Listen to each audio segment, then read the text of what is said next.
Je vais me renseigner. Mais il faudra. Voilà, mais nous pouvons commencer. Ludovic, Ok. c'est à toi. Comme c'est la dernière fois, il n'y a pas une minute à perdre. Et merci d'avance déjà à notre opérateur qui n'a pas failli pendant ces 10 heures de séminaire. Merci à lui. Alors, nous autres, nous terminions dans le haut de la page 132, où il y avait là 10 lignes que nous avons lues, je pense, et qui sont particulièrement compliquées. Aïe, aïe, aïe. Alors, attention, complication en philosophie, c'est courant, et ça veut simplement dire qu'il faudra du temps pour démêler cette complexité. Simplement du temps pour démêler la complexité. Pas de temps veut dire pas de philosophie.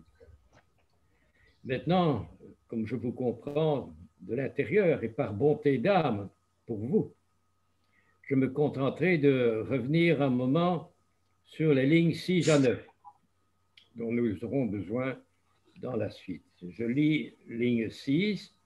La possession à partir de la demeure se distingue du contenu. Je m'arrête déjà pour vous renvoyer à la première ligne de la page qui vous montre le parallèle. On vient de lire la possession à partir de la demeure se distingue. À la première ligne, on disait la possession par la jouissance se confond avec la jouissance. Donc il y a une belle différence ici, à laquelle je reviendrai. Lisons d'abord, donc, ligne 6. La possession à partir de la demeure par opposition à la possession par la jouissance, la possession à partir de la demeure se distingue du contenu procédé et de la jouissance contenue. Donc, il y a une distance là, une distinction. En saisissant pour posséder, en prenant pour posséder, le travail suspend, ajourne dans l'élément qui exalte mais emporte le moi jouissant, l'indépendance de l'élément son d'être. Bon, charabia, on va essayer de le délimiter. Je note que le premier mot de la ligne 6, la possession, que ce mot possession revient 3 fois dans presque à chaque ligne et comme par hasard, grâce à l'imprimerie, juste au début de chaque ligne. C'est donc un mot capital dans ce passage. D'autant plus qui correspond au titre de ce paragraphe, au titre qui est affiché à la page 131.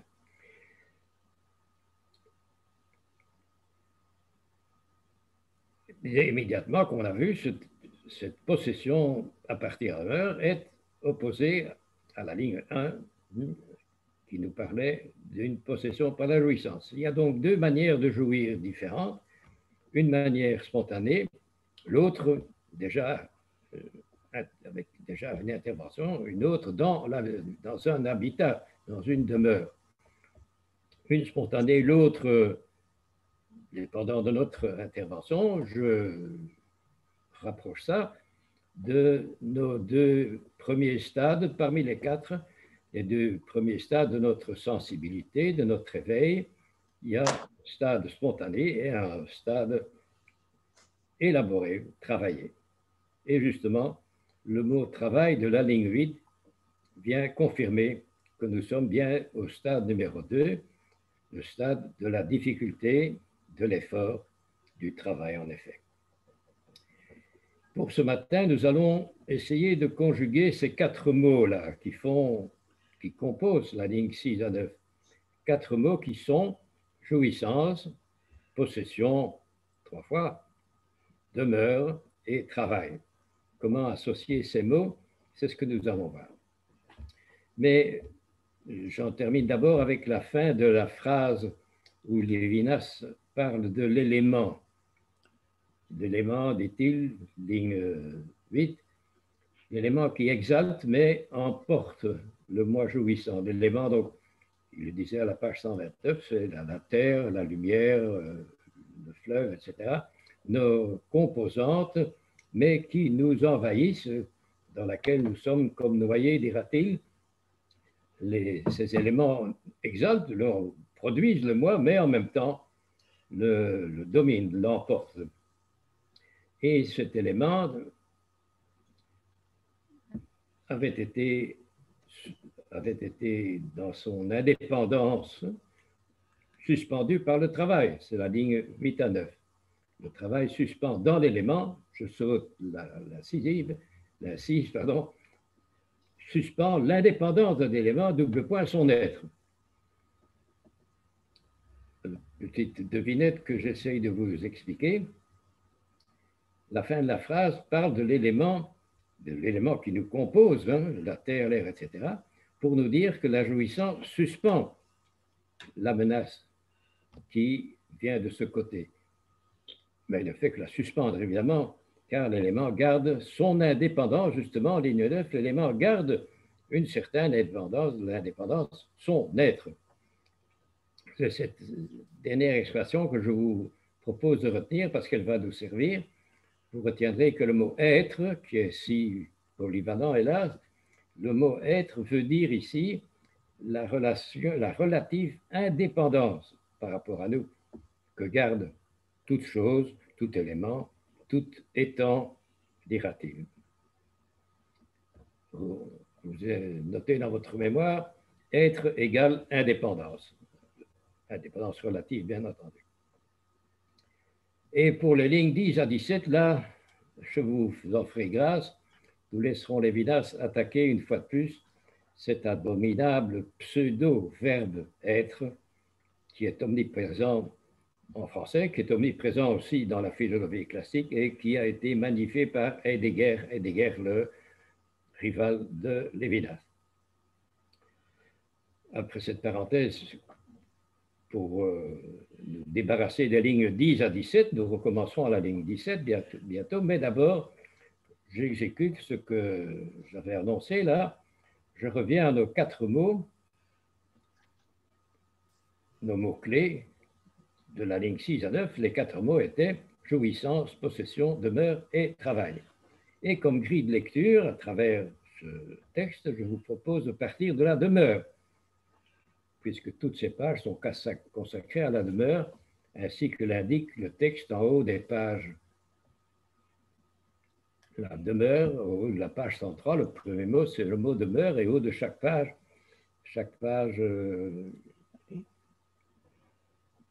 dans le texte, dans le volume que nous regardons. Et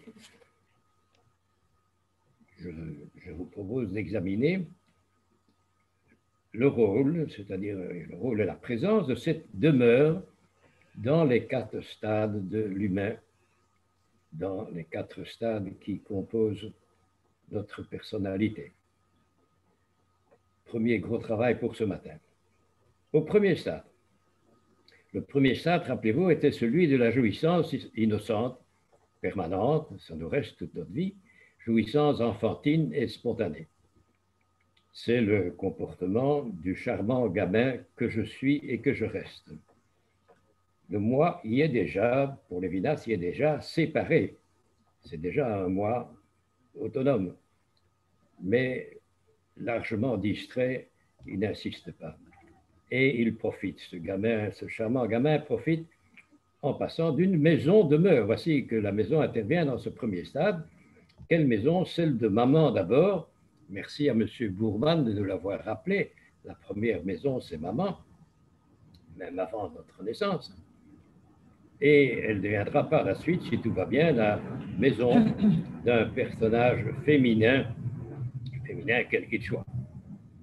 Le gamin, lui, n'arrête pas d'en profiter. Le gamin qui nous habite à tous les âges. Et ce gamin croit que c'est naturel et même que ça lui est dû. D'où, dans ces années-ci, l'État-providence dont on parle, ou au désert avec les Hébreux, le Dieu providence duquel ils réclamaient tout ce qu'il leur fallait. Or, une demeure, c'est beaucoup de choses, et des choses pas naturelles du tout. Le gamin, il croit que c'est naturel. Non, ce n'est pas naturel. La maison, déjà, annonce ce second stade. Dans le premier, la maison apparaît comme une protection contre la nature, justement. C'est un toit contre la pluie, des murs contre le vent. C'est une température climatisée. C'est un frigo bien garni et même une friture pour les Belges. C'est le stade biocentré, nécessairement égoïste, répète Lévinas. Stade où le moi séparé a déjà une identité exceptionnelle.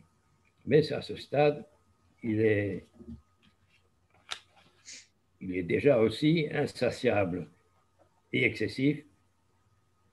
Stade, dit Lévinas ailleurs, où le vouloir vivre, qu'avec Spinoza il appelle conatus, stade où le vouloir vivre fait de lui une force destructrice, une force qui peut détruire un violent, un danger public et privé. Après le stade de la jouissance vient le second stade, celui des difficultés, qui elles aussi ne finiront jamais, pas besoin de commentaires. C'est le stade du travail aussi. Un des 4 mots que nous essayons de ranger ici. Le deuxième stade, du côté de la demeure, puisque c'est notre grille de lecture, notre fil rouge, les difficultés et les travaux sont innombrables à ce stade, comme le nettoyage et le repassage, et surtout le personnage à l'intérieur de la maison, celui au féminin à qui je dois d'être accueilli avec amitié dans cette maison, disait la page 124. Je vous rappelle la centralité de la page 124 qui résume beaucoup de choses. Mais avec cette rencontre, nous sommes déjà au troisième stade. Je reviens au second. Avant d'arriver là-bas, je me permets de vous rappeler ce que nous disions, ce que je vous disais il y a quelques semaines de ce second stade. Je vous disais qu'il était le stade de l'apprentissage, un apprentissage à la vie, au gagne-pain, etc. Un apprentissage long et laborieux, avec sur ce parcours l'école, bien sûr, l'interminable école où on fait de la science et, si tout va bien, de la philosophie.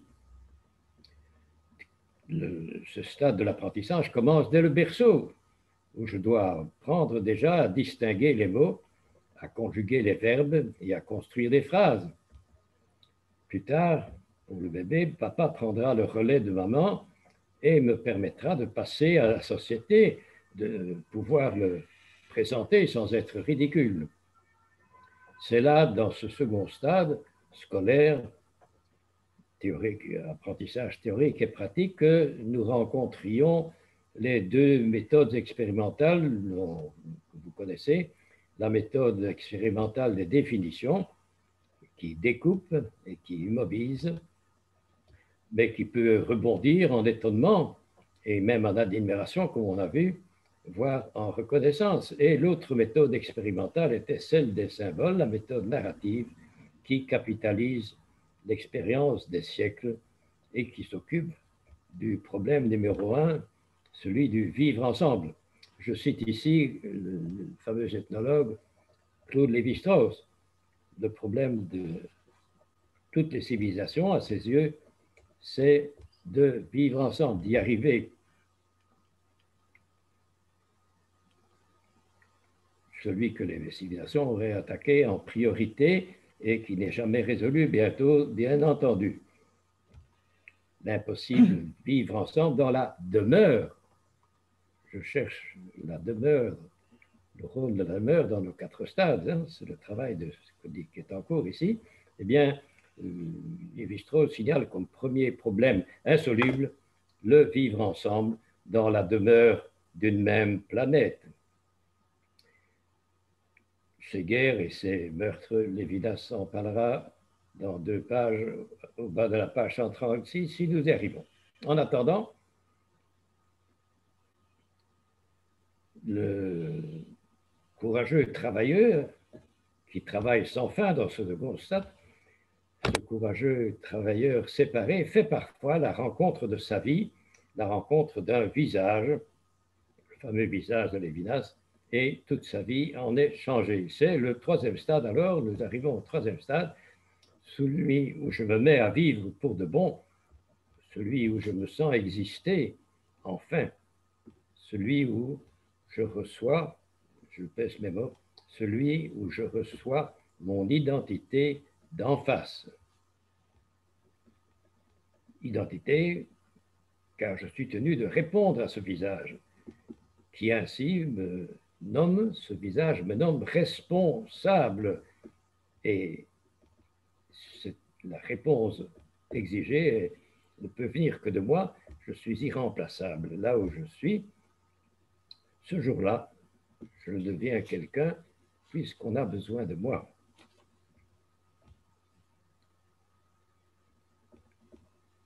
Avec ce visage, nous sommes en plein Lévinas, mais cette fois-ci, côté demeure, avec tout de suite un correctif. La demeure oblige Lévinas à introduire un bémol dans cet affrontement avec le visage. C'est ce correctif que nous avons parcouru la semaine passée à la page 128. Nous commencions par là la semaine passée. Et voici ce correctif. Le visage rencontré au stade du Mirdra, oui, mais dans la demeure, la chose est différente. Le visage, oui, bien sûr, mais dans la demeure, il est atténué, avons-nous vu. Il est comme en sourdine dans son apparition. Le visage-là n'est pas équipé d'un masque, comme nous, les pauvres confinés, mais il y a dans ce visage une absence qui accompagne cette présence. C'était les termes que nous avons lus la semaine passée. Un visage, oui, mais absent dans sa présence. Absence que Lévinas appelle discrétion. Page 128, ligne 32 et page 129. Discrétion, et cette absence, donc qu'il appelle discrétion, doit atténuer le choc du visage et l'amortir en douceur, dans la douceur d'un accueil. En haut de la page 129, je disais qu'il s'agissait d'un langage entre le visage et moi, un langage sans enseignement, disait le texte, ligne 3, page 129, un langage silencieux, une entente sans mots. C'est ce qu'à ce moment-là, j'ai appelé le langage des corps, qui est en effet silencieux et superbement expressif. Donc, dans la demeure, le visage habituel chez Lévinas, le visage qui apparaît avec une force extraordinaire, ici, dans la demeure, le visage habituel n'est plus celui du maître qui me met en question et me commande, mais bien celui d'une hospitalité familière. 128, ligne 33. J'ajoute une petite information pour les croyants. La discrétion dont parle Lévinas ici était la vertu principale que Saint Benoît recommandait à ses moines. Saint Benoît qui est un des grands pères fondateurs de l'Europe et qui n'a pas fini d'agir puisqu'il préside encore aux destinées de nos amis de Maretsou et de Vavremont. Après le stade 3 du visage, arrive le quatrième stade où, après avoir commencé à vivre par autrui, troisième stade, je vais tout naturellement me mettre à vivre pour autrui. Ce par autrui est constant et formel chez Lévinas. Dans Autrement qu'être, il dira que ce qui m'anime, c'est-à-dire mon âme, c'est l'autre.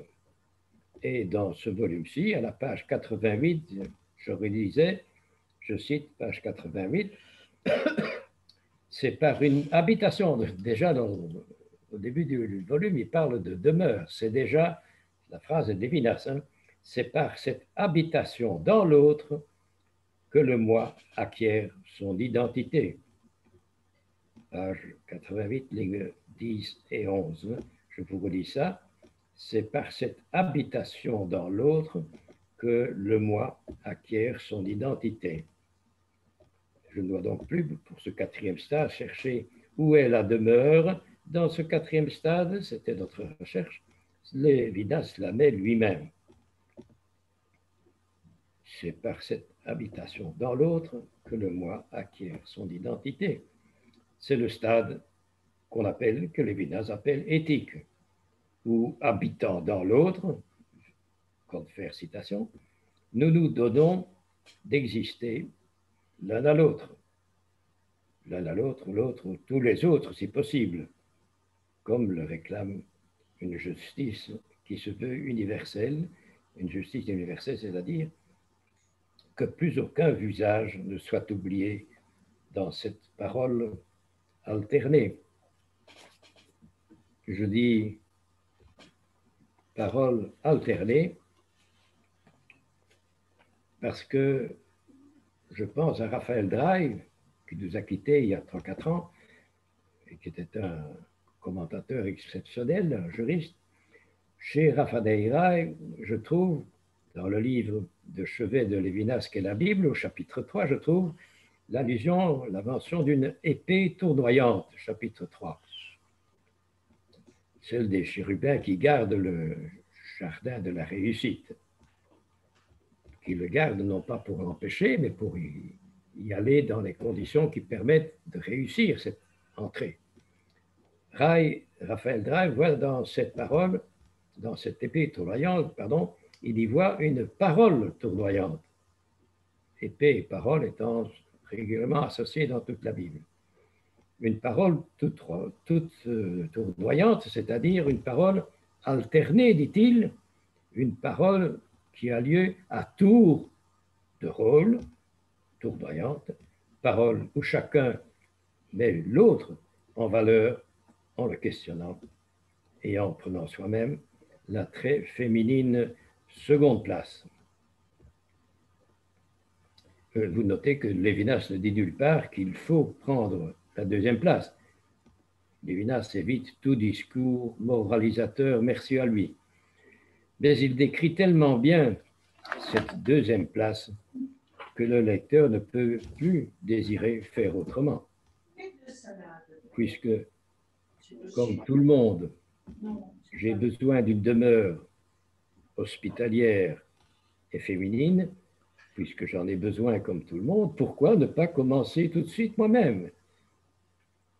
Disions-nous la semaine passée, pourquoi ne pas commencer tout de suite à faire exister ces valeurs d'hospitalité et de féminité, commencer à les faire exister là où je suis, tout de suite, plutôt que d'attendre qu'on me les offre. Alors ici, qu'est-ce que c'est que ça ici? Réagira en fonction de ses moyens. Qu'est-ce que c'est que ça?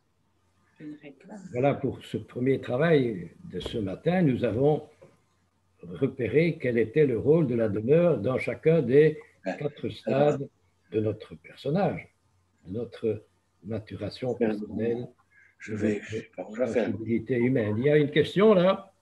Si tu prends Zoom. Je n'entends pas la question. Non, non plus. Non, je continue alors. Or, pour rendre les choses plus digestes, j'ajoute cette remarque-ci que je tiens de mon maître en Bible, le curé Stevens. Il y a moyen de dire de la maison, de dire comme lui l'a fait, qu'elle est comme un second vêtement au-dessus du premier. Ma demeure serait comme un survêtement et du coup, ma peau elle-même en dessous de mon costume serait comme un vêtement d'avant mon habit, un pré-vêtement, pour ne pas dire un sous-vêtement, sans allusion. Me voilà donc protégé par une triple protection, par un étui de peau, par un étui de tissu et par un étui bâtiment. Tous 3 liés. Là, Lévinas est formel et il insiste, il m'oblige à insister à mon tour, excusez-moi. 3 protections associées, superposées, toutes les 3 indispensables. Toutes les 3, mais je dis bien les 3, le bâtiment inclus, toutes les 3 d'importance égale, mais inaperçues. La demeure passe inaperçue. Merci à Lévinas de nous rendre attentifs à la chose. 3 protections d'égale importance, vous enlevez une de ces 3 protections et c'est le moi qui s'effondre. Sans vêtements, je ne suis pas présentable. Sans logement, je ne sais pas où aller dormir ce soir. Drame des SDF. Si bien que tout ce que fait le moi, tout ce qu'il dit ou tout ce qu'il pense, il le fait, il le dit et il le pense à partir de ces trois vêtements, à partir, rappelez-vous l'expression à partir que je vous ai fait remarquer, tout cela se fait à partir et avec mes trois vêtements de peau, de costume et de maison indissociables. C'est mon triple ancrage dans la réalité. Ce sont les composantes non seulement de mon inévitable point de vue, mais de mon identité elle-même. Cela me compose. Être corps, moi corps, c'est en même temps, être peau, vêtements et logement. C'est bien que Lévinas peut dire, une phrase que nous avons lue en passant, page 126, ligne 6-7, Lévinas peut dire et parler du fait que, il dit bien le fait, on ne discute pas un fait, le fait que toute considération d'objet, toute préoccupation d'objet, tout ce que je dis, fais et pense, toute considération d'objet se produit à partir d'une demeure. Page 126, ligne 6. La demeure qu'on oublie quand on parle de soi, ça ne nous arrive jamais de parler de notre maison, mais dont la présence, demeure dont la présence et la protection est aussi essentielle que mes deux autres peaux. Et ainsi donc, je conclus, nous avons examiné le rôle de la demeure au long des 4 stades de notre éveil progressif, grâce à partir de, une demeure à chaque étape. À chacune des étapes, on les a parcourues. Et vu l'importance égale de nos 3 vêtements, on pourrait, je rêve un peu, j'imagine, on pourrait faire la même enquête à propos des 2 autres demeures et prendre alors comme grille de lecture la peau ou le vêtement. C'est un beau rêve, mais qui suppose que nous puissions fonctionner en présentiel. Il y aurait là un beau sujet pour le prochain séminaire Lévinas, avec comme titre « Comment mon vêtement et ma peau sont-ils partie prenante dans l'évolution de ma personnalité et de mon identité ?» Sujet central, surtout que nos 3 facteurs ne sont pas seulement les conditions à partir desquelles fonctionne le moi, mais les conditions vers lesquelles s'orientent tous nos projets. Page 130, ligne 1, il nous disait ça, le moi séparé, je cite, le moi séparé est toujours, formidable, c'est toujours, le moi est toujours en partance pour sa maison. Il est toujours en train de penser et d'être orienté vers sa maison, y compris à la minute présente. Maintenant, pendant que je vous parle, votre subconscient est en train de vous permettre de perdre 2 heures à faire de la philosophie parce que vous êtes sûr que dans quelques minutes, votre demeure sera encore là pour vous accueillir et peut-être même avec une table dressée, je vous le souhaite. D'où la conclusion de Lévinas qui passe inaperçue, mais que nous avons lu, page 129, ligne 18, exister signifie dès lors demeurer. Je relis, exister signifie dès lors demeurer, 129, ligne 18, demeurer dans mon prévêtement de peau, demeurer dans mon habitat, dans mon habit tout court, demeurer dans ce survêtement qu'est ma demeure. Et nous voilà au fait du haut de la page 132. Je continue à lire en sautant à la ligne 17. Je vous fais grâce donc des lignes qui précèdent que j'ai essayé de vous résumer. Et je lis, ligne 17, page 132. L'avenir imprévisible de l'événement. Bon, il fait allusion à cette question insaisissable, de l'horizon insaisissable qui nous entoure et qu'il a appelé plusieurs fois néant dans les pages qui précèdent. Je vous renvoie à ce néant, à cette menace sourde et informulable que, avec Derrida, nous avons vu transposer en une interrogation pathétique. On a vu ça. Ligne 17 donc, page 132, l'avenir imprévisible de l'élément, les compositions, la terre, d'où ça vient, l'eau, d'où ça vient, l'air, d'où ça vient. L'avenir imprévisible de l'élément, son indépendance, son être, en effet, c'est l'indépendance, c'est ce que nous avons vu à la ligne 9. Être veut dire, dans ce cas-ci, chez Lévinas, indépendance. Donc, l'avenir imprévisible de l'élément, son indépendance, son être. La possession, la maîtrise, cette indépendance. La possession par demeure surtout, stade 2, la possession, la maîtrise, cette indépendance, la suspend, la journe.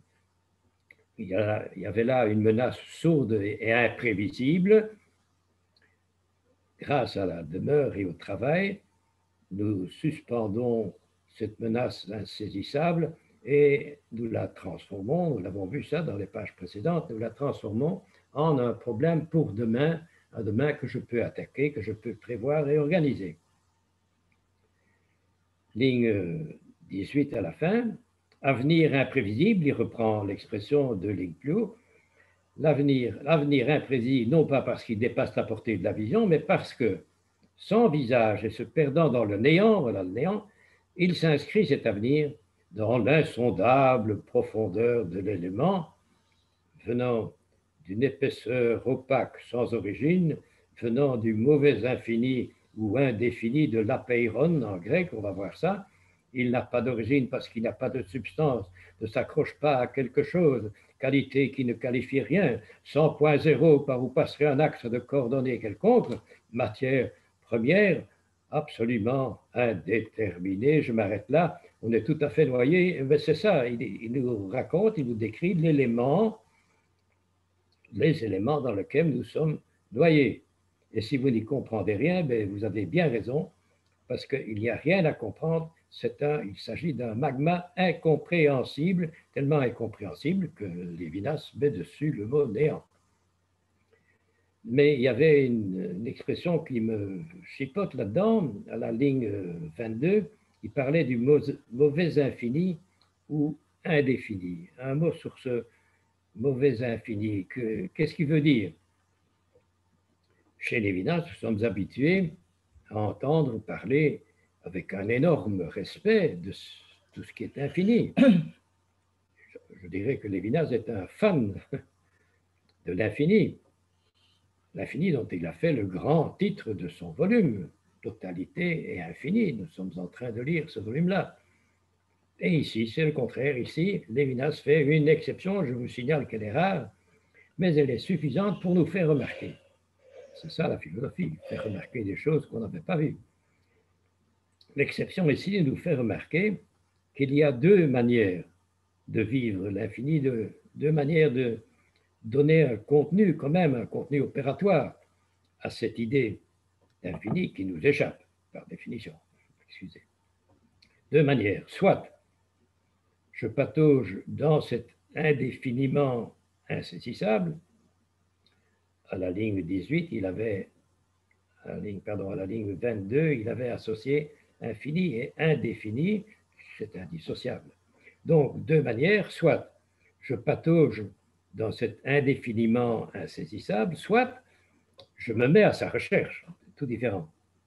Soit je m'embourbe dans cet indéfini de la ligne 22, indéfini menaçant et qui me noie, ligne 36, ou bien, soit je décide, ça vient de moi, je décide d'avancer et, ce faisant, et avançant, je trace une ligne où, sans fin, je m'approche d'une transcendance indéfiniment prometteuse, d'une transcendance dont l'infini n'est plus un néant qui me menace, mais une lumière, la lumière d'un visage qui déjà me comble, la lumière infinie d'un visage qui déjà me comble,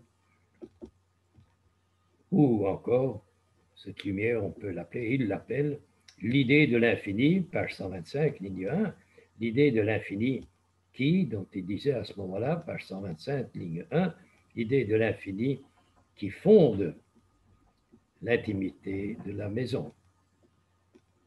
Idée, je t'avais dit à ce moment-là, remplacer le mot idée par attirance ou même par appétit, attirance vers la grâce d'une personne dans la maison, dont le charme irradie et se dépose dans toute la maison.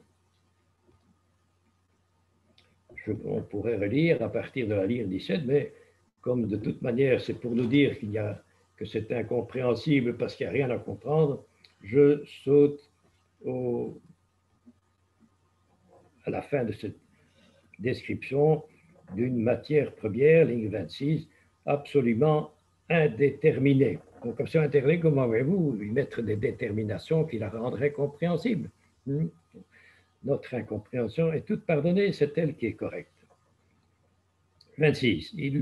26, à la fin de la ligne 26, revient le mot de suspendre qu'on avait eu à la ligne 18. L'avenir imprévisible, la possession maîtrisait, suspendait cet imprévisible. Je lis donc ligne 26 à la fin. Suspendre cette indépendance de l'être, indépendance, c'est la ligne 9, être veut dire indépendance. Suspendre, momentanément, bien sûr, suspendre cette indépendance de l'être, cette matérialité du non-moi élémental, la suspendre par la possession, ne revient ni à penser cette suspension, ni à l'obtenir par l'effet d'une formule, non. Ce n'est pas un travail intellectuel. La façon d'accéder à l'obscurité insondable de la matière n'est pas une idée de l'infini, mais le travail. Critique de l'évaporation intellectuelle et cérébrale chère aux philosophes et aux francophones.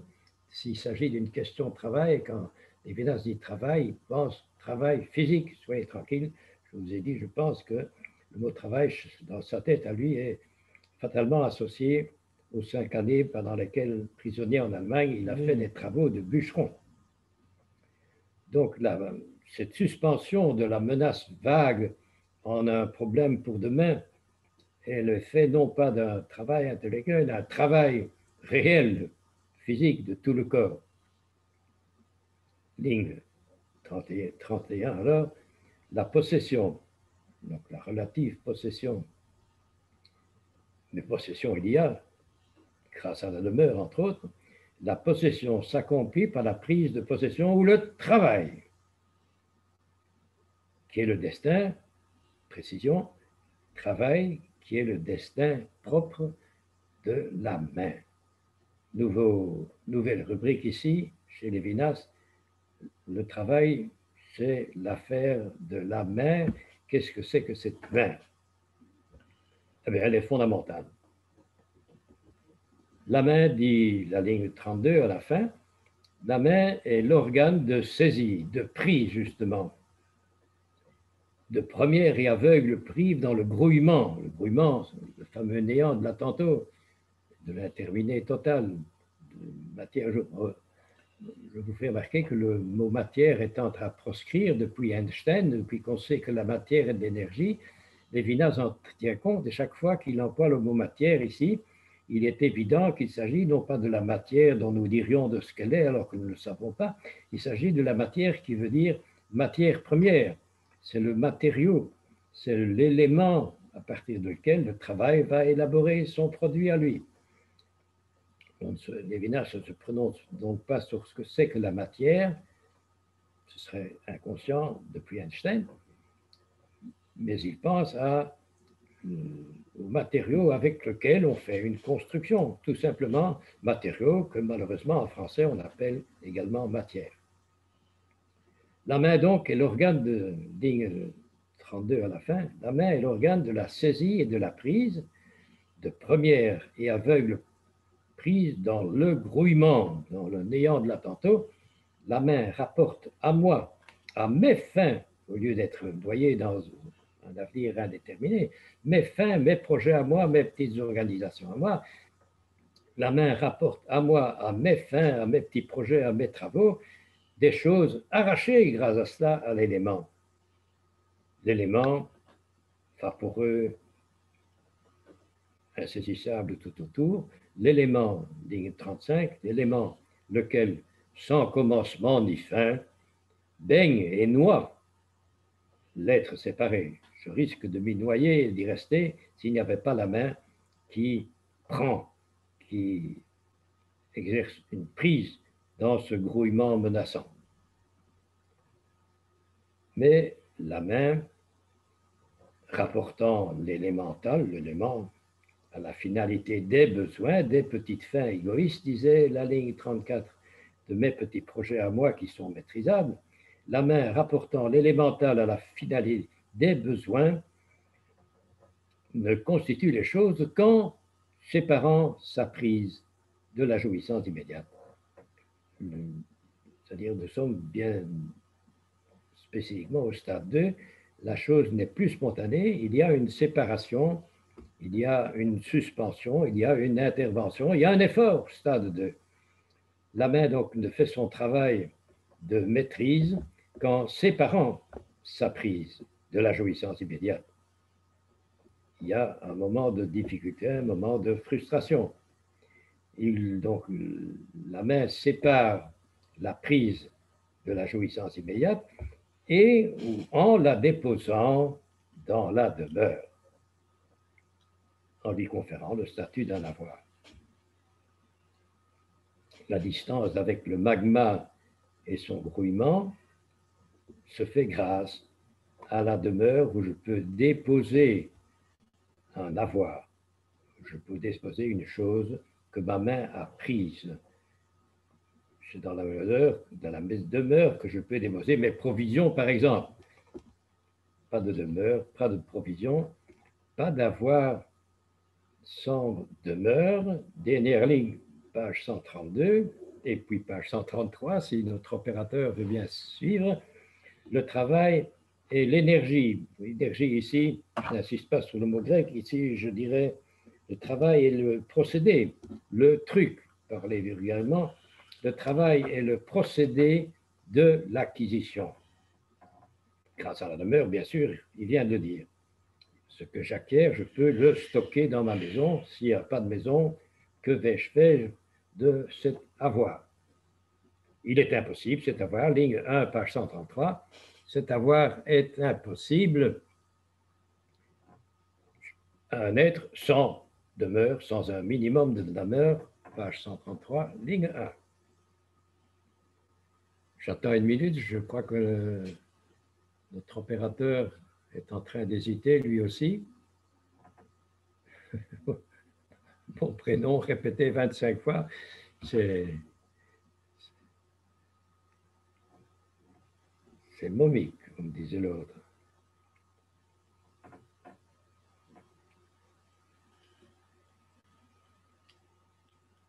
Voilà. Et nous y voilà. Merci. Bravo, Luc. Merci à toi. Non, l'acquisition, ligne 1, page 133, pas d'acquisition sans demeure. La demeure qui est l'endroit où je vais mettre ce que j'ai acquis. S'il n'y a pas d'endroit pour le mettre, que vais-je en faire? La main donc, ligne 2. La main accomplit sa fonction propre, entièrement à toute exécution de plan, à toute projection de projet, à toute finalité qui mènerait hors de chez soi. C'est spontané en d'autres termes. Ce n'est pas un travail de réflexion, c'est un réflexe, pourrait-on dire, mais qui aboutit à, évidemment, des projets et des finalités plus suffisamment petits, suffisamment rétrécis que pour suspendre la grande menace diffuse tout autour. Malheureusement, ligne 4, page 133, le mouvement de la main, qui est fondamental, donc, qui précède la réflexion, qui est le premier contact avec les choses extérieures et leurs menaces diffuses, la première intervention. Malheureusement, ligne 4, le mouvement de la main rigoureusement économique, mouvement de saisie et d'acquisition, c'est économique ça, ce mouvement est dissimulé. Voilà, on ne le voit pas. Lévinas est obligé de faire des gymnastiques invraisemblables pour nous faire voir que la main fonctionne là où elle fonctionne, c'est-à-dire partout. Un peu comme la demeure qui est omniprésente et que nous ne voyons nulle part. Je relis. Le mouvement de la main, ligne 4, hélas, le mouvement de la main rigoureusement économique de saisie et d'acquisition, et ce mouvement est dissimulé dans les traces, dans les déchets, dans les ouvrages que cette acquisition laisse derrière soi, dans son mouvement de retour. Donc, la main intervient et produit des bâtiments, des ouvrages, des villes, des maisons, toutes sortes. Et dans tous ces travaux, dans le résultat de ces travaux, j'oublie la main qui en est l'auteur, j'oublie la main sans laquelle il n'y aurait pas. Donc ce mouvement est dissimulé, ligne 5, dissimulé par les traces, les déchets, entre guillemets, et les ouvrages que cette acquisition laisse dans ce mouvement de retour. De retour, toujours vers l'intériorité de la maison, rappelez-vous, où que nous soyons, le moi est orienté vers, est en partance vers une maison. Dans son mouvement de retour vers l'intériorité, on ne remarque pas tout ce que la main nous a permis de réaliser et que Lévinas énumère en échantillon dans la ligne qui suit, la ville, le champ, le jardin, le paysage, etc. Il est à peu près la half-time dans notre matinée. Je vais m'arrêter ici et nous allons sauter, je vous signale, dans 5 minutes, nous allons sauter 2 pages et reprendre le texte. Donc, nous nous sommes arrêtés à la ligne 9 de la page 133 et nous sautons jusqu'à la ligne 24 de la page 135. Si Luc veut avoir l'obligeance d'en tenir compte, merci à lui. À dans 5 minutes, page 135. Il y a temps parce que moi je suis fatigué. Je vais bouger un peu. Oui.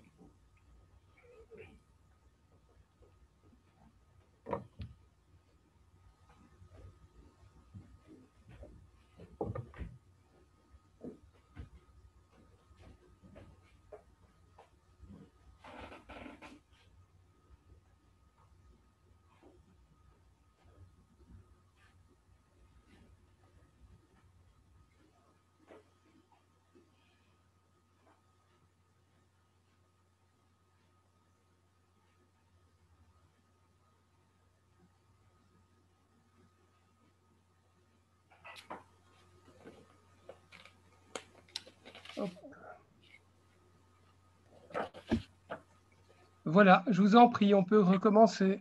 Ok, merci, monsieur le directeur. Nous sommes donc page 135 à la ligne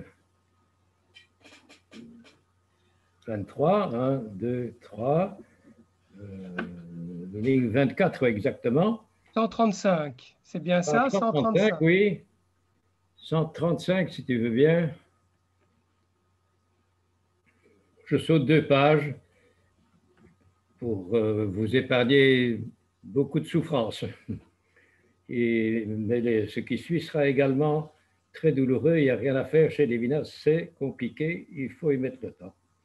Ligne 24 donc, page 135. Je lis. La main, il continue à parler de la main. Donc nous avons sauté 2 pages, mais Lévinas continue à parler de la même chose. La main comprend. Je ne sais pas si vous vous rendez compte du jeu de mots qu'il y a là-dedans. Elle prend, évidemment, c'est un organe de saisie, de prise, mais elle comprend. C'est déjà un travail du cerveau aussi. C'est tout le corps qui vit dans et avec sa main. La main comprend la chose.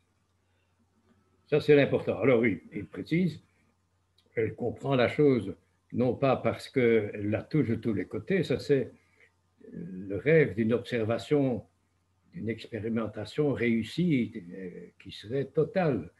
je totaliserai tous les aspects d'une chose, je verrai la chose dans tous ses côtés à la fois, je verrai tous ses profils, dirait Husserl, tous ses profils à la fois, c'est évidemment un rêve. Donc, ce n'est pas, la main comprend la chose, non pas parce que, je dis, non pas parce qu'elle la touche de tous les côtés à la fois, non, elle ne la touche pas de partout, mais parce qu'elle n'est plus seulement, il faut ajouter un seulement là, parce qu'elle n'est plus seulement un organe des sens, il faut mettre un S là, l'organe des sens, elle n'est pas pure jouissance, nous sommes au stade 2, caractérisé ici avec la main, nous intervenons, nous travaillons, la main n'est pas pure jouissance, n'est pas pure sensibilité, mais maîtrise, domination, la main déjà, elle comprend, donc elle est maîtrise, ligne 27, elle est maîtrise, domination, disposition, je dispose de ce qui ne ressort pas alors de la sensibilité, on est au-delà du stade 1. Excusez-moi, je ne vois pas la page, je n'ai pas la page. 135, ligne 28. Elle n'est pas visible chez moi, j'ai le tableau avec toutes les pages. Luc, on ne voit pas la page. On ne voit pas la page. Un petit instant. Ah, je ne suis pas la seule, bon. Oui, un petit instant. Merci. On va essayer de remédier à ça.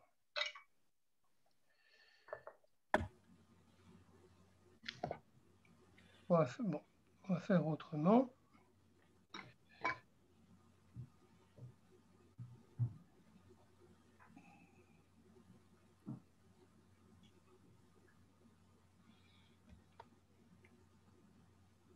Maintenant, la voyez-vous? Oui, oui, bravo, merci beaucoup. Tout est bien qui dit bien. Merci à notre opérateur, merci une fois de plus. Donc, Lévinas était en train de nous dire que la main fait déjà un travail, ce n'est pas du pur sensible, c'est une réponse à Platon, évidemment. Tout ce qui est corps est vil et inutile. Non, la main est elle fait déjà un travail cérébral aussi, mais manuel en même temps. Elle comprend, elle intervient au-delà de la pure sensibilité, elle exerce une maîtrise, la main elle-même, au-delà de la sensibilité, c'était à la ligne 28. Au-delà, pas de l'ordre de la sensibilité, c'est déjà beaucoup plus, nous sommes au stade 2, celui de l'effort. Organe, ligne 30, ligne 28 à la fin, la main, organe de prise, d'acquisition. Elle, la main, elle cueille le fruit, par exemple, elle cueille le fruit, mais aussi le tient loin des lèvres. Vous voyez l'intervention, l'effort, la distance, ce n'est plus seulement la spontanéité qui joue, elle cueille le fruit, mais ne l'avale pas tout de suite, elle met un délai, il y a une distinction entre cette jouissance spontanée et la jouissance qui passe par la main. Organe de prise, acquisition, elle, la main, cueille le fruit, mais aussi le tient, par exemple, le tient loin des lèvres. Elle le tient à la lèvre, ou encore elle le garde, ou le met en réserve, fait une provision, le possède dans une maison, évidemment, comme on a vu, pas de possession sans une maison. Et ainsi, ligne 31, affirmation solennelle, la demeure conditionne le travail de la main. Le mot suivant, c'est la main. Pas de travail, pas de main qui travaille utilement sans une demeure pour réceptionner le fruit de ce travail. Et en effet, la main, ligne 31, la main qui acquiert s'embarrasse de sa prise. Elle acquiert quelque chose, qu'est-ce qu'elle va en faire? Si c'est une petite chose, je la mets en poche, mais si c'est une chose un peu plus grande, pas moyen de la mettre en poche. Je vous propose l'illustration suivante. Nous sommes la nuit sur une petite route et vous cognez un lièvre. Tu es sur le coup, le pauvre. Mais c'est une magnifique bête qui pèse bien, qui pèse 4 kilos sûrement. Mais qu'est-ce que je vais en faire? Non. J'assomme un lièvre, je tue un lièvre et je l'ai maintenant. Je suis là avec un lièvre en pleine rue. Mais heureusement, j'ai ma petite maison sur roue, ma voiture, qui va nous transporter tous les deux, le lièvre et moi, va nous transporter à la grande maison. Et dans ces grandes maisons, je souligne maison, il y aura dans peu de jours, un rable de lièvre sauce poivrade, je ne vous en dis pas plus. La main donc, ligne 31, qui acquiert, est embarrassée de sa prise. Elle ne fonde pas par elle-même la possession, donc elle a besoin d'autre chose, et ce sera évidemment la demeure. La main qui acquiert s'embarrasse de sa prise, elle ne fonde pas par elle-même la possession. D'ailleurs, le projet même d'acquisition, si je veux acquérir, si je veux aller à la chasse, si je veux construire n'importe quoi, le projet même d'acquisition suppose le recueillement de la demeure. Le recueillement qui réclame une demeure était annoncé, page 124, la fameuse page 124 que je vous recommande ici, nécessité de la maison pour pouvoir me recueillir et me représenter les choses, pour pouvoir m'organiser et organiser mon travail, le travail de ma main. Tout cela est lié. Tout d'un coup, on passe à autre chose. Nous sommes à la ligne 34. Après le mot demeure, vous mettez un grand stop. Et Lévinas cite un philosophe français du début du siècle, un certain Émile Boutroux, qui est mort en 1921. Et il cite Boutroux parce qu'il est d'accord avec et qu'il va en même temps corriger, compléter ce que dit Émile Boutroux. Émile Boutroux dit, page 135, ligne 34, Boutroux dit quelque part que la possession par la mère qui acquiert, la possession prolonge notre corps. Donc la chose possédée prolonge mon corps, est un morceau de mon corps prolongé. Oui, c'est tout à fait correct, dirait Lévinas, mais à condition de prendre ce prolongement à la lettre, tout à fait à la lettre, est très fort. Et en effet, je suis mon corps et je suis, au même titre, mes possessions. Si vous voulez une confirmation, vous demandez à quelqu'un dont la maison a été cambriolée, vous lui demandez comment il a vécu ça, eh bien, il vous dira qu'un vol se subit comme un viol. Oui. C'est une atteinte à ma personne même. Atteindre à mes possessions, c'est atteinte à moi. Le survêtement de ma demeure, rappelez, le survêtement de ma demeure, c'est moi aussi. Autant que le prévêtement de peau. Et rappelez-vous, les 3 couches de protection, ces 3 couches de protection sont moi, font moi, autant que mon corps est moi. Ce qui pose une question. La question de cette contradiction apparente entre 2 choses affirmées ici comme identiques. J'ai dit, je suis mon corps, donc lui c'est moi, moi c'est lui, et pourtant, il y a aussi une différence entre nous deux. D'un côté, je suis mon corps et je suis mes 3 épaisseurs de vêtements, et pourtant, mon moi est aussi autre chose, et même beaucoup d'autres choses. Alors quoi? Lévinas nous met sur la voie en situant la relation au corps, c'est ce qu'il va faire, il situe la relation au corps avant, il dira encore en dehors d'eux, à la ligne 26, il situe la relation au corps avant la relation de l'avoir ou du non-avoir. C'est superbement vu ça. Je n'ai pas mon corps, c'est autre chose, ou alors je l'ai, mais d'une possession tout à fait spécifique, beaucoup plus subtile que l'avoir habituel. Et donc, mon corps, je ne peux pas dire que j'ai mon corps. Qu'est-ce que je peux dire alors? Je dis je suis mon corps, mais ça pose la question, je suis aussi autre chose. Pour sortir de l'impasse, Lévinas, dans ce bas de page 135, trouve comme comparaison, comme métaphore adaptée, le plus adaptée possible pour remplacer, pour compléter cet avoir qui est trop brutal. Et qu'est-ce qu'il trouve de plus subtil que l'avoir, notre possession individuelle, c'est la relation d'habiter. Ligne 38, habiter. j'habite mon corps.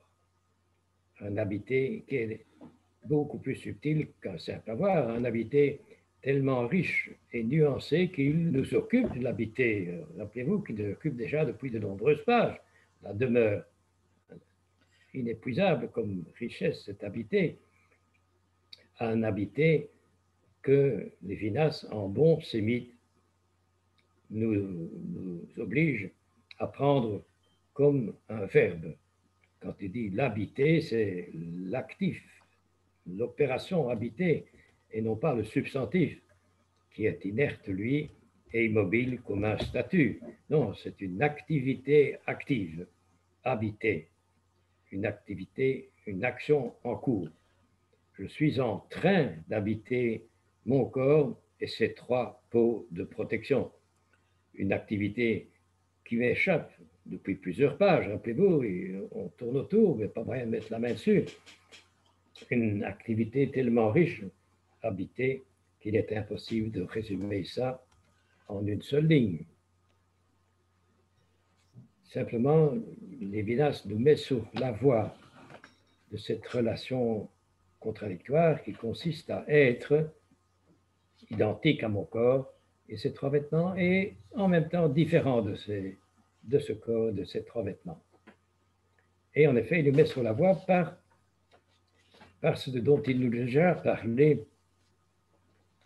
Nous avons rencontré quelque chose du même tenant qui va nous éclairer ici, chaque fois qu'il s'agissait du moi et de ses composantes, dont ce moi s'affranchissait.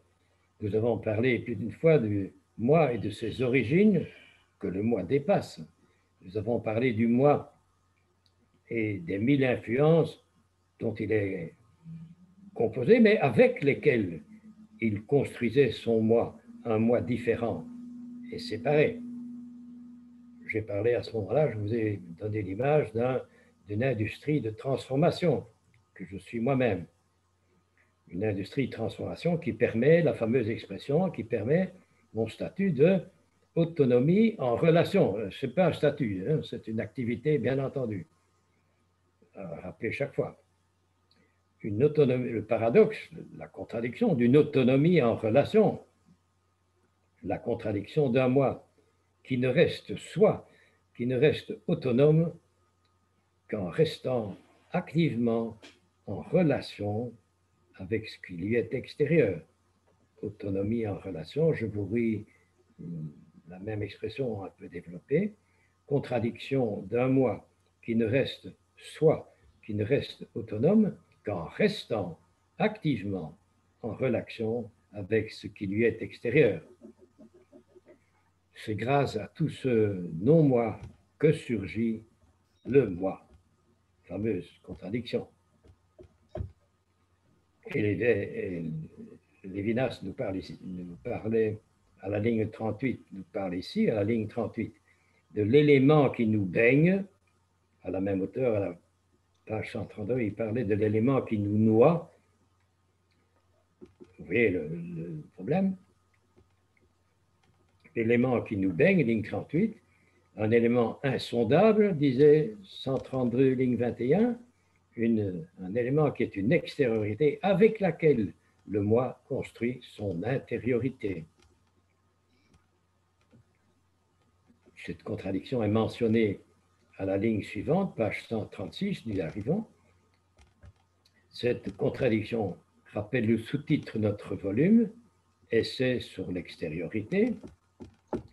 Cette contradiction est résumée, ici aussi, peut être résumée dans le très sémitique verbe créer. Créer, c'est-à-dire faire du neuf avec de l'ancien, faire de l'autre avec le même, faire de l'intérieur avec de l'extérieur, faire une maison bien chez soi comme le fameux resto, une maison où je suis chez moi avec des matériaux qui venant de partout ailleurs. Créer, c'est-à-dire faire un lieu qui est un non-lieu, une utopie, disait-il plusieurs fois, 130 et 131, faire d'un territoire un lieu d'extraterritorialité, disait-il entre autres, page 124, toujours page 124. Je lis donc ce fameux passage, après, il commence par une citation d'Émile Boutroux. Nous sommes à la ligne 34, page 135. Boutroux dit quelque part que la perception prolonge notre corps. C'est tout à fait juste, n'est-ce pas, à condition de prendre la chose comme l'évidence la complète. Mais le corps, je lis la suite, le corps comme corps nu n'est pas la première position. Il est avant, il faut comprendre la suite comme avant. Il est en dehors de l'avoir et du savoir. Ça veut dire il est avant, plus subtil que l'avoir et le non-avoir. C'est ici qu'il va glisser la métaphore de l'habiter. Rapport au corps est un rapport d'habitation. Je lis la phrase, ligne 37. Nous disposons de notre corps selon que, il veut dire comme, c'est la comparaison qui commence. Nous disposons de notre corps selon que nous avons déjà suspendu l'être de l'élément qui nous baigne, qui nous noie. Suspension mystérieuse, mais réelle, vécue.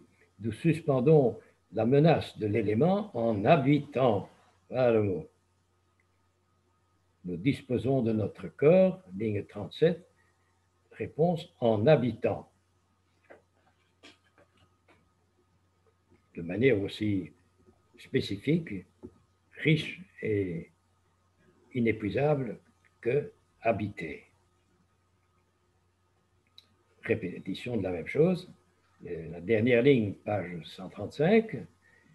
Et quoi, nous passons à la dernière page.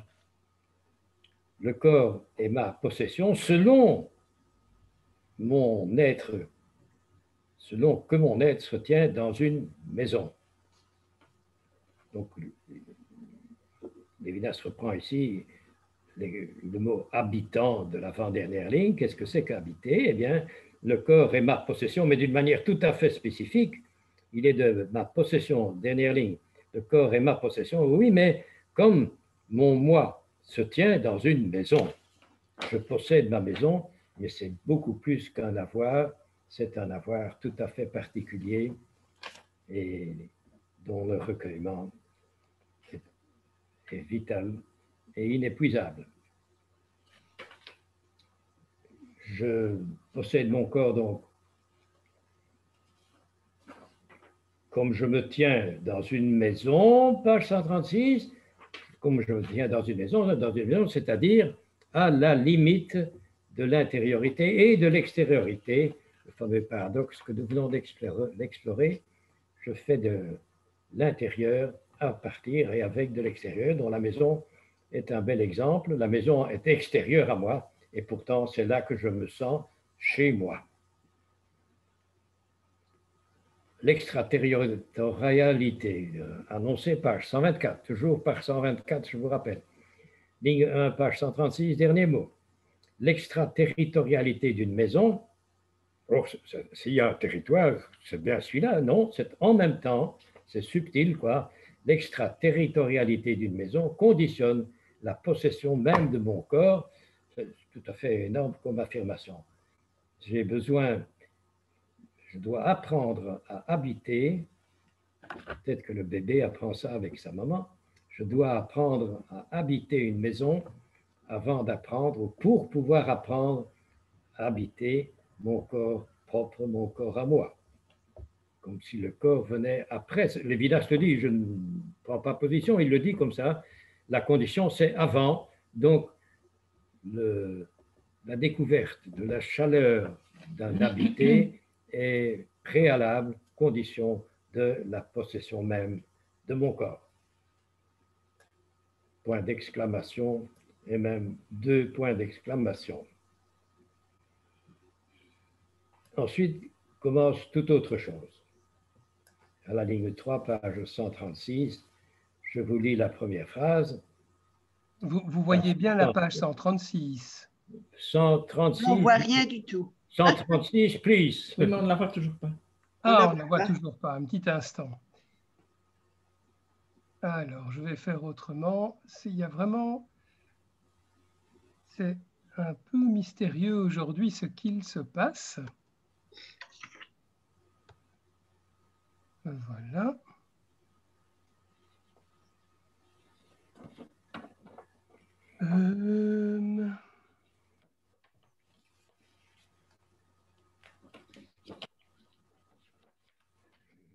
Comme ça.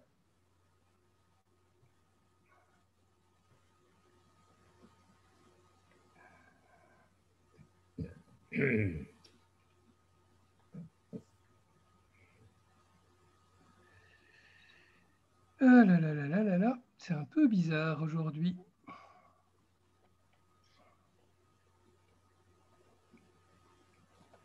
Voilà. On y va? Ok, ok. Donc, magnifique. Nous avons la dernière syllabe du mot maison, là. Le corps, j'habite mon corps comme j'habite tout court, comme j'habite ma maison qui est un territoire incompréhensible, puisqu'elle est faite, ligne 1, d'intériorité et d'extériorité. Elle est faite, c'est un lieu extraterritorial, une nouvelle contradiction, qui conditionne, qui précède, sans laquelle il n'y aurait pas la possession même de mon corps, possession tout à fait spécifique, comme on vient de voir. Je vous annonçais là qu'à la ligne 3 commence un paragraphe tout à fait spécial dont je ne vous lis que le début, et nous sauterons ensuite jusqu'à la ligne 17. Je vous lis le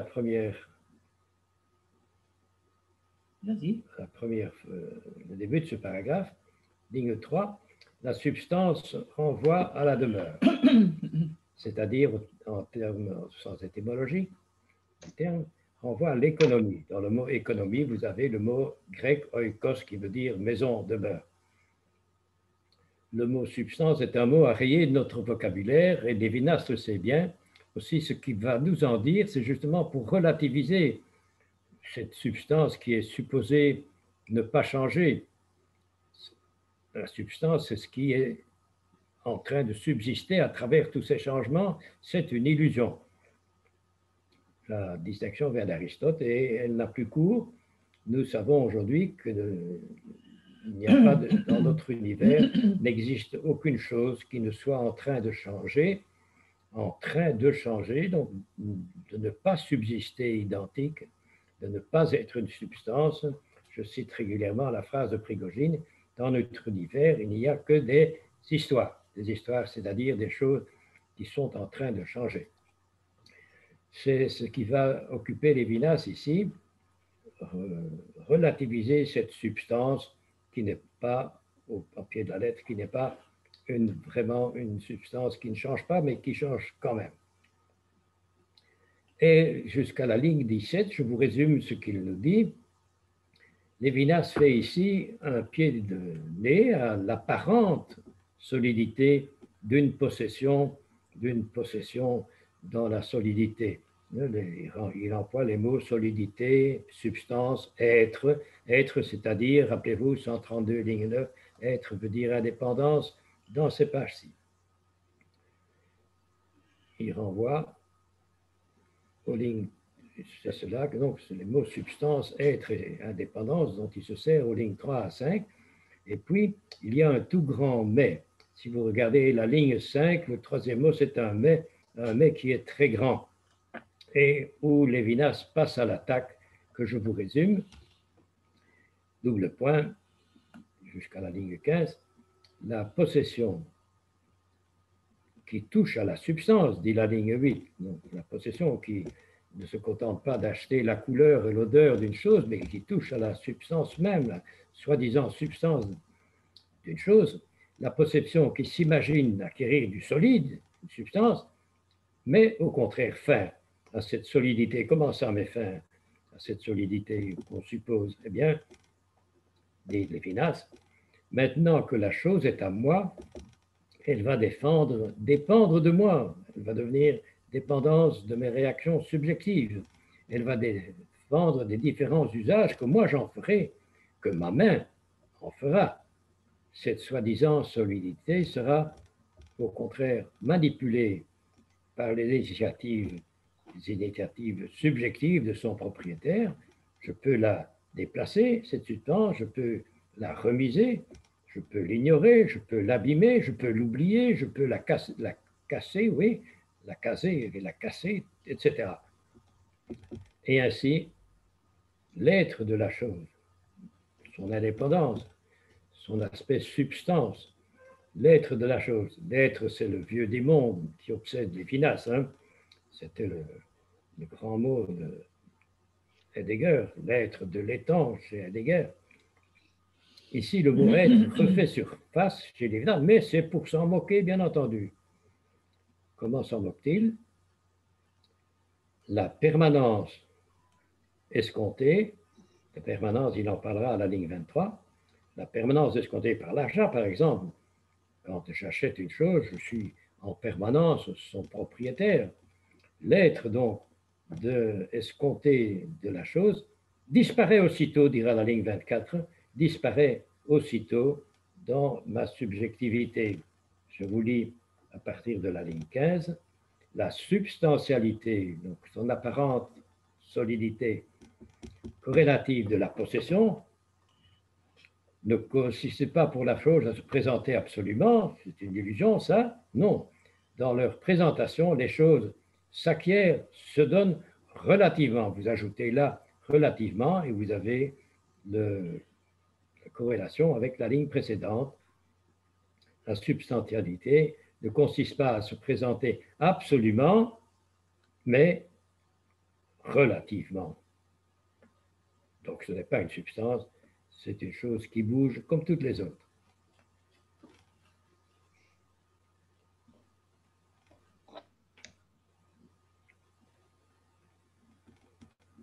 Et puis vient, à partir de la ligne 18, paragraphe, et puis vient la totale, comme on dit, et cette totale, ça va s'appeler l'argent. Parmi nos possessions, et concernant la maison, entre autres, l'argent va jouer son rôle, et ce sera la totale, comme on dit.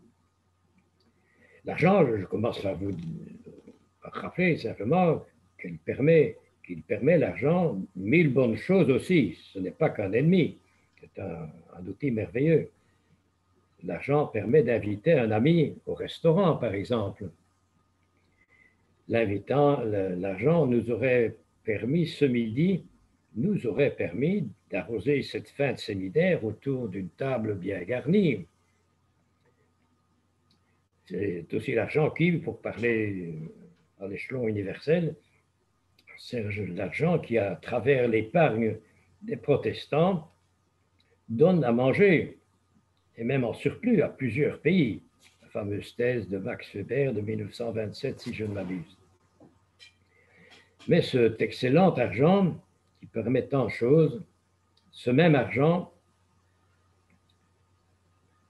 met aussi un ignoble chiffre abstrait et impersonnel, mais un ignoble chiffre sur les choses les plus précieuses et les plus personnelles, les plus séparées, dirait Lévinas. Et ainsi, ma maison hospitalière et féminine, cette maison n'est plus, avec l'argent, n'est plus qu'un objet de spéculation pour les requins de l'immobilier. Je lis la ligne 18.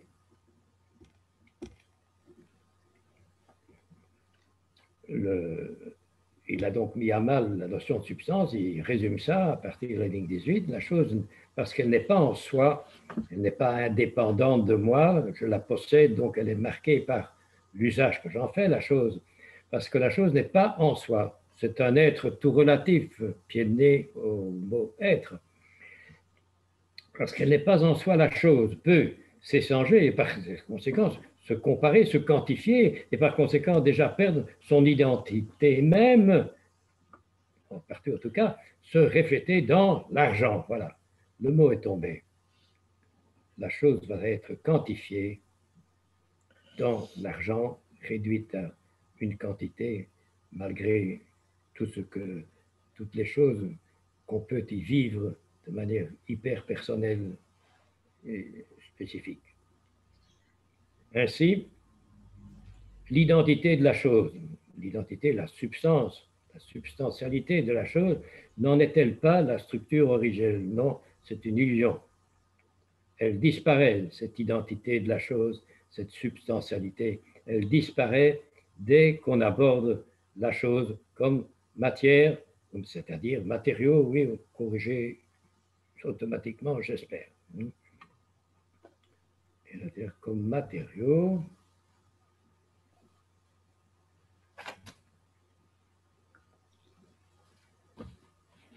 J'avais un petit commentaire là, mais je ne vois plus où il est.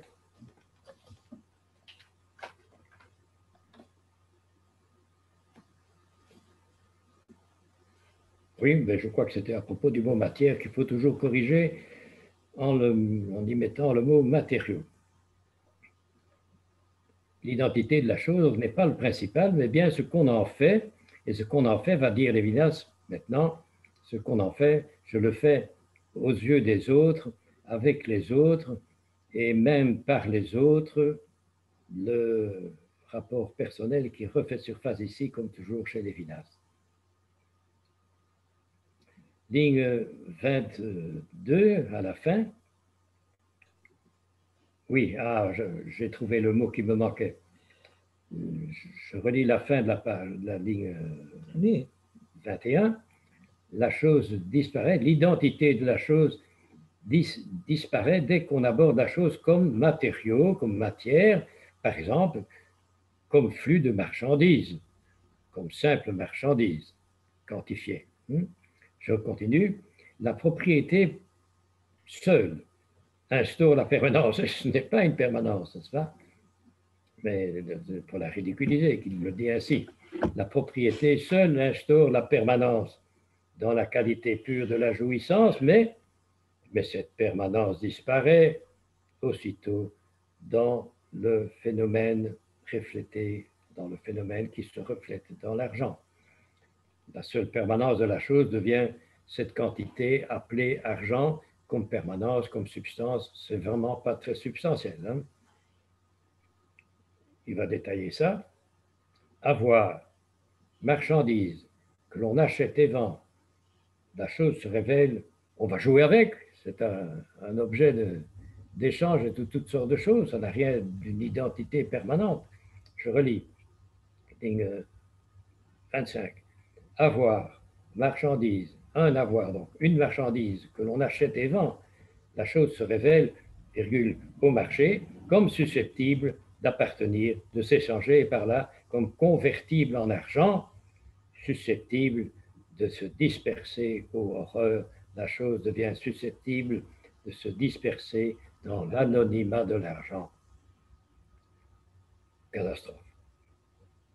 Ce qui était hyper personnel, la maison par exemple, devient argent, un simple chiffre. Réaction de Lévinas, la possession elle-même, dit-il, c'est plus que ça, c'est beaucoup plus que posséder de l'argent, discuter argent et vendre pour de l'argent. La possession, mais il pense à l'habitat évidemment, dans toute sa richesse et ses prolongements. La possession elle-même renvoie à des relations métaphysiques plus profondes, des relations, veut-il dire ici, qui ne sont pas quantifiables, qui sont l'expérience même, dans l'expérience, pas de métaphysique extra-expérience, qui sont dans l'expérience, mais pas lisibles à premier regard. Il faut s'arrêter, faire de la philosophie et regarder avec une attention inhabituelle pour trouver tous les contenus d'une possession du genre habité. Ligne 30, ligne 29, donc, la possession elle-même renvoie à des relations, je dirais des relations humaines, plus profondes que la quantité, bien sûr. Et ainsi, par exemple, la chose ne résiste pas à l'acquisition. le jouet de l'acquisition, et d'une acquisition qui va, dira Lévinas, une acquisition qui peut elle-même être mise en question, ce qui rend la chose encore plus aléatoire quand on la quantifie. Ligne 30 donc, la chose ne résiste pas à l'acquisition. Les autres possédants, ceux qu'on ne peut pas céder, eux, les autres possédants contestent et par là même peuvent consacrer ou supprimer la possession elle-même. Donc, la possession qui me donne, soi-disant, la substance de la chose et sa solidité devient par-dessus le marché l'occasion d'une influence décisive des autres tout autour. Ils peuvent soit me consacrer, soit me supprimer cette possession. C'est le problème, pas seulement du mur mitoyen, mais de tous les terrains presque, et de tous les habitants, toutes les habitations en ce monde. Tôt ou tard, elles sont contestées et leur solidité devient tout à fait illusoire à un titre supplémentaire. Les autres, ligne 31, donc intervention ici, intervention quotidienne, mais qui met à mal notre possession que nous espérions définitive, substantielle. Les autres possédants, et ceux-là, les possédants, eux, on ne peut pas les posséder. Il n'y a pas de possession de visage. Les autres possédants contestent et par là même peuvent consacrer ou supprimer la possession elle-même. Consacrer, solidifier ou contester, mettre en question, me faire perdre ma possession, je peux perdre un procès. De sorte, et ici Lévinas retombe sur ses pattes, sur ses quatre pattes, de sorte que la possession des choses, cette possession si substantielle, si solide apparemment, la possession des choses aboutit à un discours. C'est une chose à discuter entre personnes. C'est là que se joue le sort final d'une possession et pas du tout dans ce que je peux mettre en poche en l'achetant. Finalement, la relation de possession des choses est une relation entre personnes, une relation humaine qui peut être évidemment détruite et rendue inhumaine.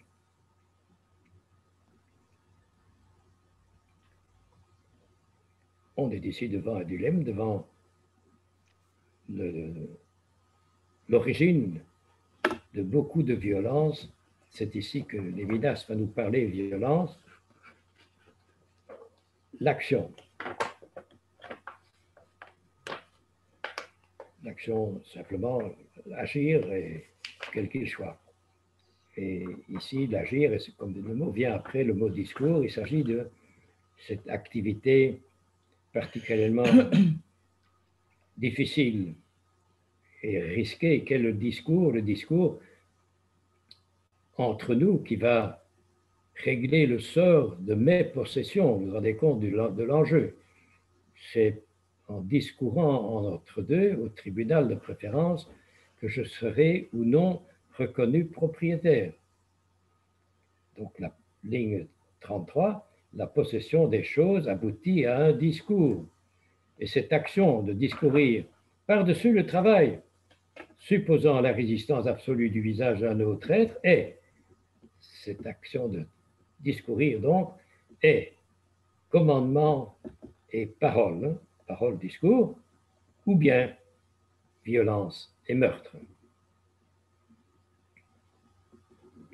On va discourir, on va parler, on va causer au tribunal de cette problématique de propriété au tribunal, ou bien on va s'entretuer, comme dans tous les films policiers, on va s'entretuer pour une question de propriété de maison ou de terrain. On va s'entretuer comme ces jours-ci au Moyen-Orient.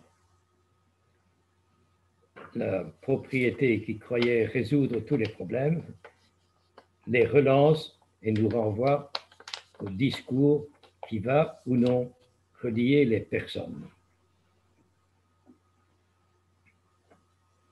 Point, page 136, et j'arrête là notre lecture en illustrant ces dernières lignes et leurs menaces de guerre dans tous les coins du monde depuis toujours par la version que le professeur Abécassis nous donnait d'une sentence du Pirkei Avot 5.13 au sujet de la propriété, justement, au sujet des 4 manières qu'il y a de conjuguer l'avoir, ce qui est à moi, et l'avoir qui est à toi. Il y avait 4 attitudes possibles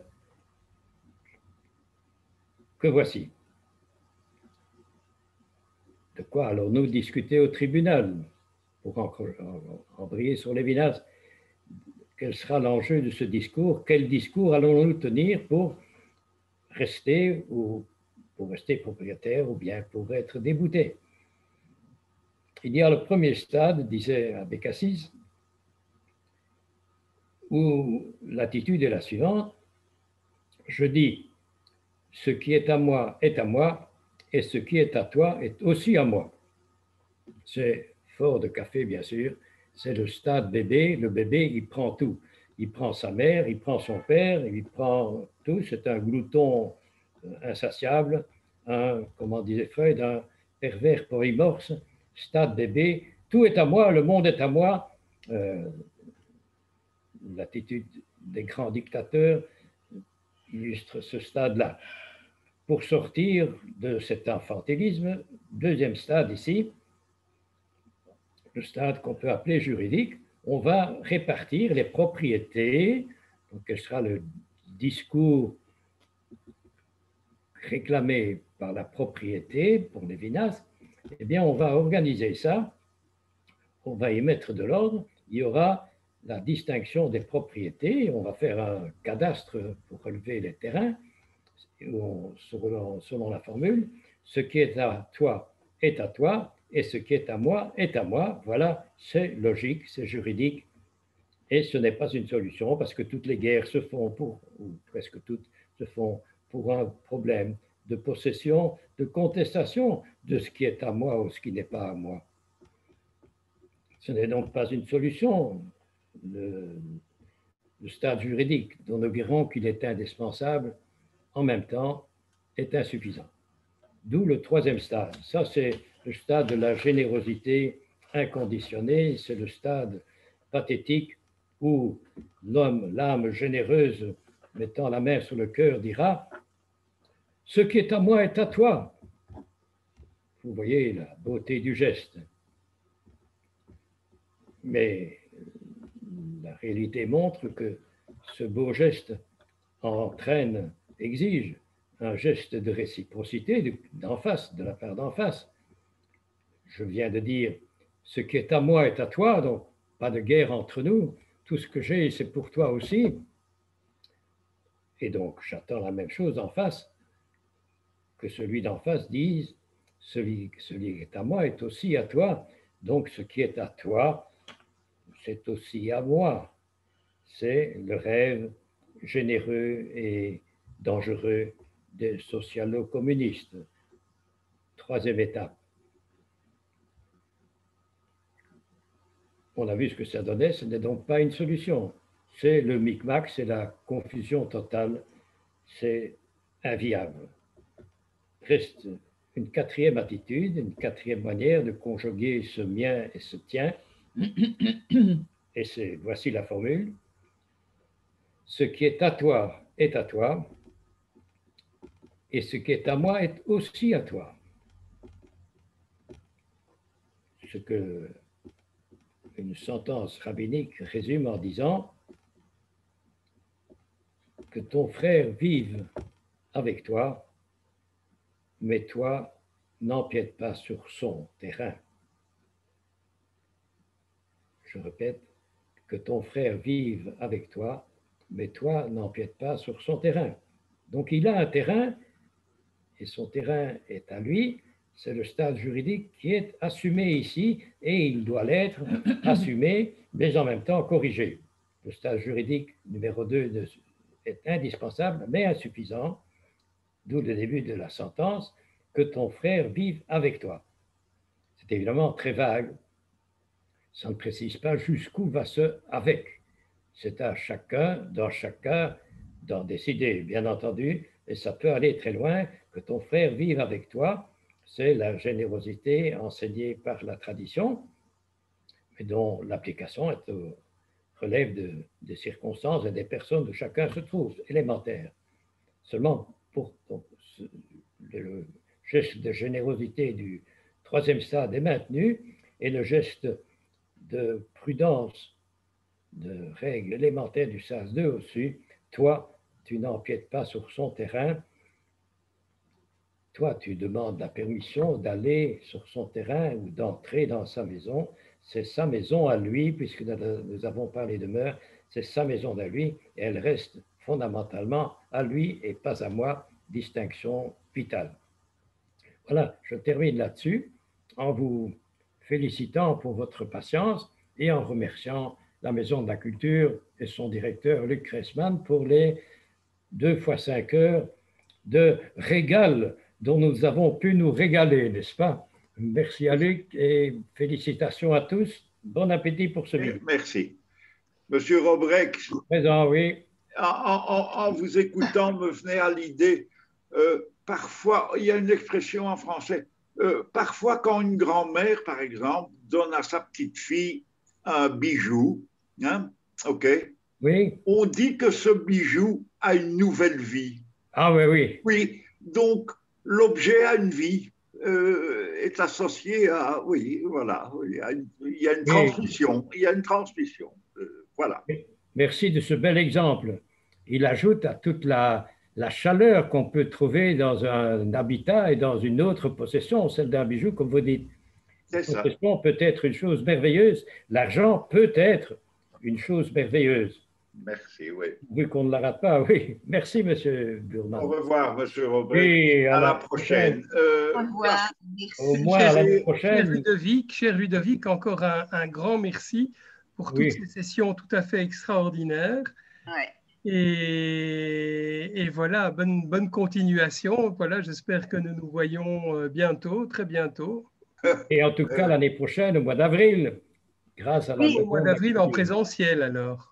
Ah, j'espère de tout cœur, oui. Ouh, s'il te plaît. Voilà, ça nous manquait. J'espère effectivement que toutes les autres activités pourront vraiment commencer en présentiel à partir du mois de septembre. Enfin. Bien qu'il y en a quelques-unes plic-ploc, mais voilà. Merci. Tu nous as soutenu le moral pendant toute cette période. Hein. Merci par tes activités. Merci. Merci beaucoup. Merci à Lévinas. Hein. C'est Lévinas qu'il faut remercier. Oui, aussi, mais aussi Luc, tout le monde. Merci beaucoup. Hein. Merci. En tout cas, merci à tous pour votre présence assidue également. Merci beaucoup. Et merci à vous, hein, M. Kreisman. Au revoir, Yvon. Au revoir, Yvon. Au revoir. Au revoir tout le monde. Au revoir. À la prochaine. Au revoir bientôt, hein, autour d'un repas, là. Hein. Oui, oui, si possible. Oui. Qui nous est promis. Voilà. Au revoir à tous. Et si je ne vous vois pas à une autre conférence, mais passez de bonnes vacances. Oui. À toi aussi. Merci, au revoir. Merci, au revoir. Bye bye. Au revoir. Au revoir.